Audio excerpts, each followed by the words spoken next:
Hey guys, before we get started, I just want to say again that I'm sorry I did not post these last 2 days because of many life situations. I'm very sorry. Hopefully now I think it should start to relax everything, so I should be able to post more consistently, thank God. So yeah, let's hop into Matthew 5. In my Bible for this section, verses 1 through 12, the little title of it on top says the Beatitudes. And what Beatitude means is supreme blessing.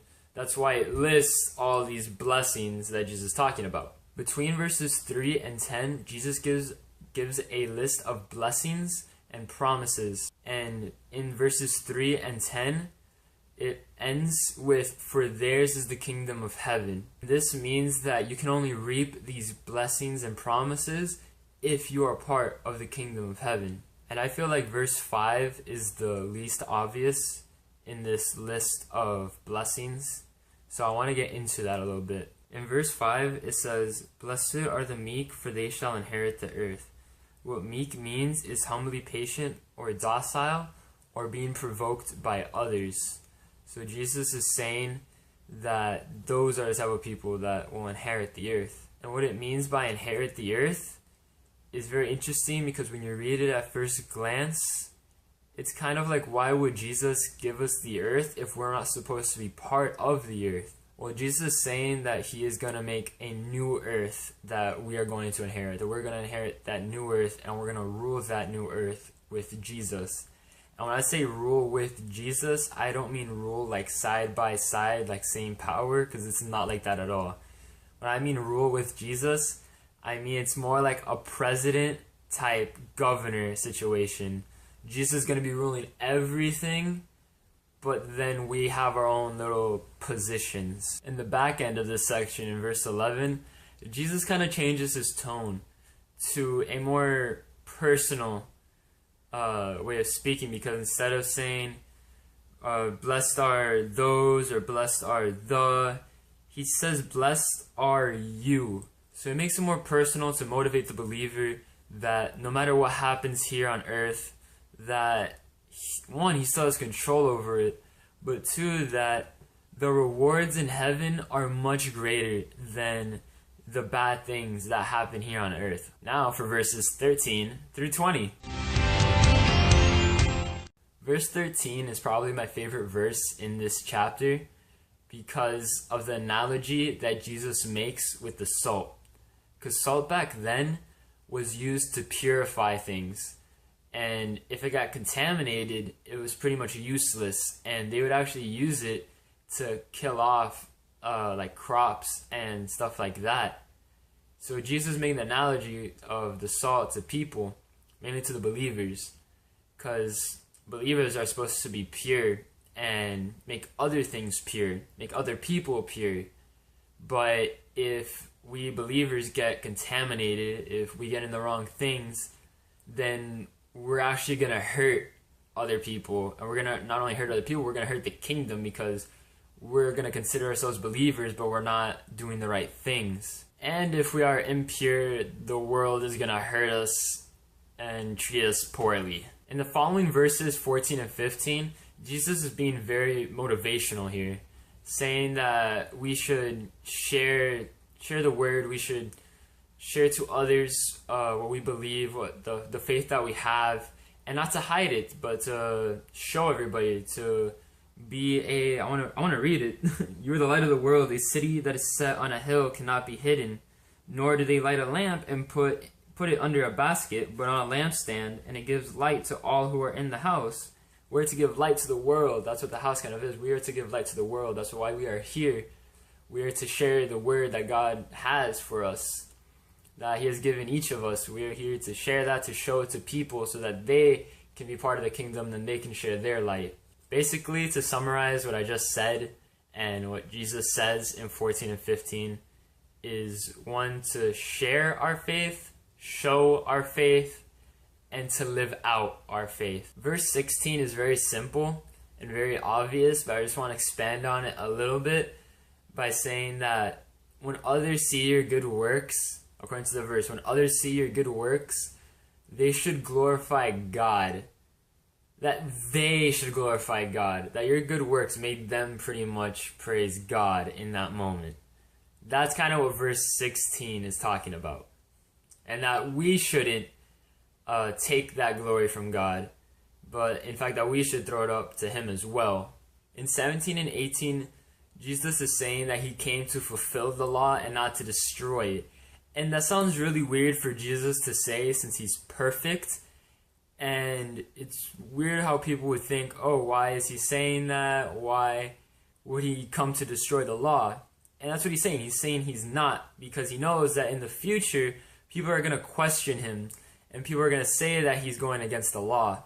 So He's kind of pre-telling people that, hey, I did come to fulfill the law, not to destroy it. So even if people say that I'm destroying it, that I'm going against it, I'm not. I came to fulfill it, actually. In verse 18, it just says, I just want to expand on what a jot and a title is. It's kind of like, you know, the part like that makes a difference between an I and a J, that little bit at the end. That's kind of what Jesus is talking about.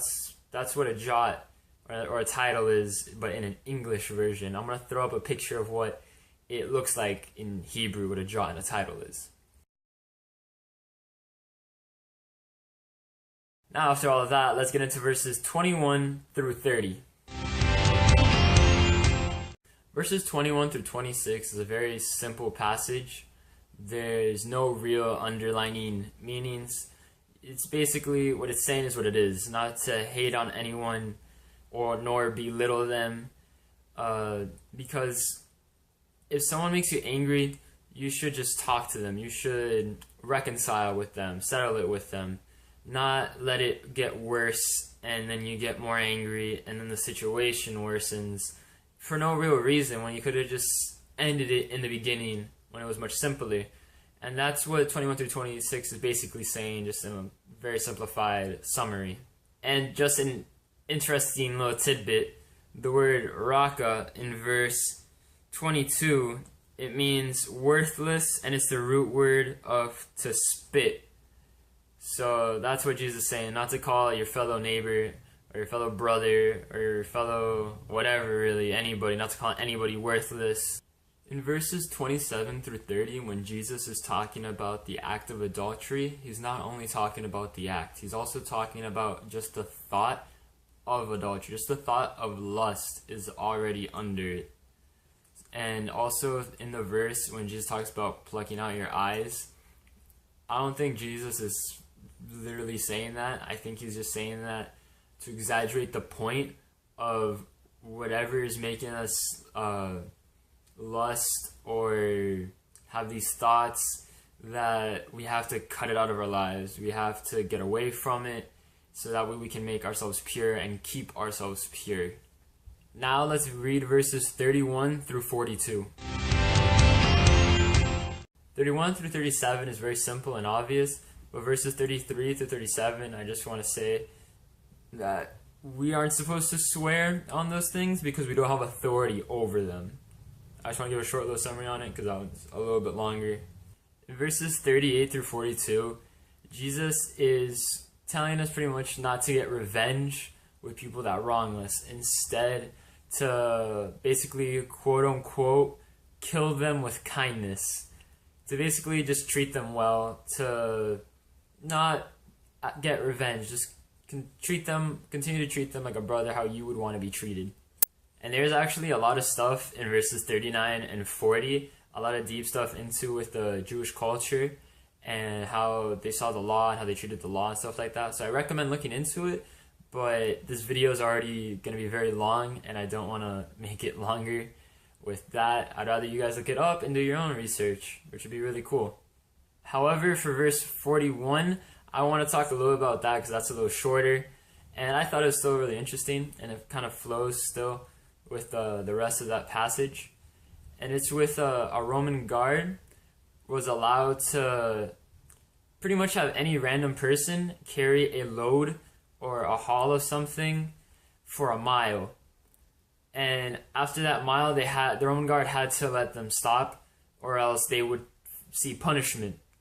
So that's why Jesus was saying, instead of doing 1 mile, do 2. So go out of your way to show them love and service and kindness by doing this deed of going the extra mile for them.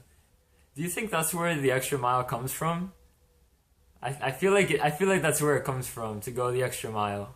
Alright guys, we are almost done. This is going to be the last passage for this video, and it's going to be from verses 43 to 48. Something interesting in verse 43 that I want to read from real quick.